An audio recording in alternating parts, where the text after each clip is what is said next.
Hi friends, నమస్తే. Welcome back to our channel. ఈరోజు మన వీడియోలో మీల్ మేకర్ కర్రీ చూపించబోతున్నాను. హోటల్ స్టైల్లో ఇంట్లోనే చాలా టేస్టీగా ఎలా తయారు చేసుకోవాలో ఈ వీడియోలో చూసేయండి. అలాగే రెసిపీ నచ్చినట్లయితే ప్లీజ్ లైక్ చేయండి. ముందుగా మీల్ మేకర్ కర్రీ కోసం ఇక్కడ ఒక మిక్సింగ్ జార్లోకి 1.5 కప్పు మీల్ మేకర్ని తీసుకుంటున్నాను. ఇవి మునిగేంత వరకు నీళ్ళని వేసుకుని 2-3 సార్లు శుభ్రంగా కడిగి తీసుకోండి. తర్వాత వాటర్ వేసి ఒక 10 మినిట్స్ పాటు పక్కన పెట్టేసుకుంటున్నాను.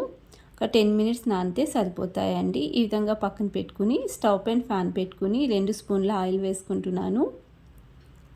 తర్వాత ఇందులోనే 2 మీడియం సైజు ఉల్లిపాయలను పొడవుగా కట్ చేసి వేసుకుని ఉల్లిపాయ గోల్డెన్ కలర్ వచ్చేంత వరకు ఫ్రై చేసుకోవాలి. ఉల్లిపాయ ఈ విధంగా ఫ్రై అయిన తర్వాత ఒక ప్లేట్లో తీసి పక్కన పెట్టుకోవాలి. చూడండి, ఈ విధంగా ఫ్రై చేసుకోవాలి. తర్వాత ఇదే ఆయిల్లోకి మరొక స్పూన్ ఆయిల్ వేసుకుని మేము మీల్ మేకర్ని ఫ్రై చేసి తీసుకోవాలి. ఇక్కడ ఈ వాటర్ మొత్తం వంచేసి ఈ విధంగా నీళ్లు లేకుండా మొత్తం పిండేసి తీసుకోవాలి మీల్ మేకర్ని.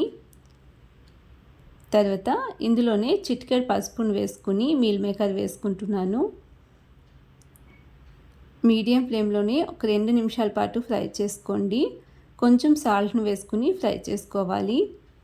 మరీ ఎక్కువగా ఫ్రై చేసుకోకూడదు. 2 మినిట్స్ ఫ్రై చేసుకుని స్టవ్ ఆఫ్ చేసేసుకుని ఒక ప్లేట్లో తీసేసుకోండి. తర్వాత మసాలా కోసం ఒక చిన్న మిక్సీ జార్ తీసుకుని ఇందులోనే నేను ఫ్రై చేసి పక్కన పెట్టుకున్న ఉల్లిపాయలను వేసుకోవాలి. అలాగే 10-15 జీడిపప్పులు, అలాగే 1 టీ స్పూన్ గసాలను 1 అవర్ ముందు నానబెట్టుకున్నాను. వాటిని వేసేసుకుని తర్వాత 2 ఇంచుల చెక్క, ఒక ఇలాచి, 4 లవంగాలు, 1/4 టీ స్పూన్ మిరియాలు, 1/4 టీ స్పూన్ సోంపును వేసుకుంటున్నాను. అలాగే 2 టీ స్పూన్ కారం, 2 టీ స్పూన్ ధనియాల పౌడర్ని వేసుకుని 1/2 కప్పు పెరుగు వేసుకుంటున్నాను. వీటన్నింటిని కూడా స్మూత్గా గ్రైండ్ చేసి తీసుకోండి.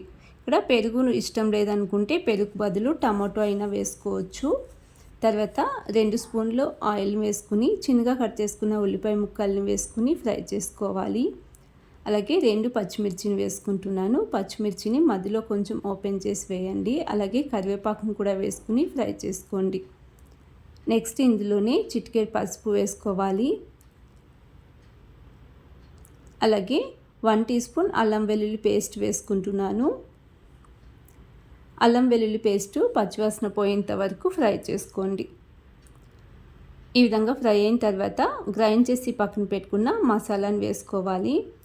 మసాలాను ఒక 5 నిమిషాల పాటు బాగా ఫ్రై చేసుకోవాలి. మసాలా ఎంత బాగా ఫ్రై చేసుకుంటే గ్రేవీ అంత టేస్టీగా ఉంటుందండి. చూడండి, ఈ విధంగా మసాలా బాగా ఫ్రై అయ్యి ఆయిల్ సపరేట్ అయ్యేంత వరకు ఫ్రై చేసుకోండి. ఇప్పుడు గ్రేవీ కన్సిస్టెన్సీ చూసుకుని వాటర్ని వేసుకోండి. నేను గ్రైండ్ చేసుకున్న మిక్సీ జార్లోకి కొంచెం వాటర్ని వేసుకుని ఎక్స్ట్రా 1/2 కప్పు వాటర్ని వేసుకుని మిక్స్ చేసుకుంటున్నాను. ఈ గ్రేవీ ఒక 4-5 నిమిషాల పాటు మీడియం ఫ్లేమ్లోనే మరిగించుకోవాలి. ఈ విధంగా గ్రేవీ ఉడికిన తర్వాత ఇందులోనే ఫ్రై చేసి పక్కన పెట్టుకున్న మీల్ మేకర్ని వేసుకుంటున్నాను. మరొక 2 నిమిషాల పాటు మిక్స్ చేసుకుని ఉడికించుకోండి. 2 నిమిషాల తర్వాత చిన్నగా కట్ చేసుకున్న కొత్తిమీరని వేసుకుంటున్నాను. మిక్స్ చేసుకుని ఇందులోని కస్తూరి మేతి వేసుకోండి. ఇది ఆప్షనల్ అండి, ఉంటే వేసుకోండి, లేదంటే స్కిప్ చేసుకోవచ్చు. ఈ విధంగా మిక్స్ చేసుకుని స్టవ్ ఆఫ్ చేసేసుకుంటే ఎంతో రుచికరమైన meal maker masala curry ready అండి. ప్లీజ్ రెసిపీ నచ్చినట్లయితే లైక్ చేయండి.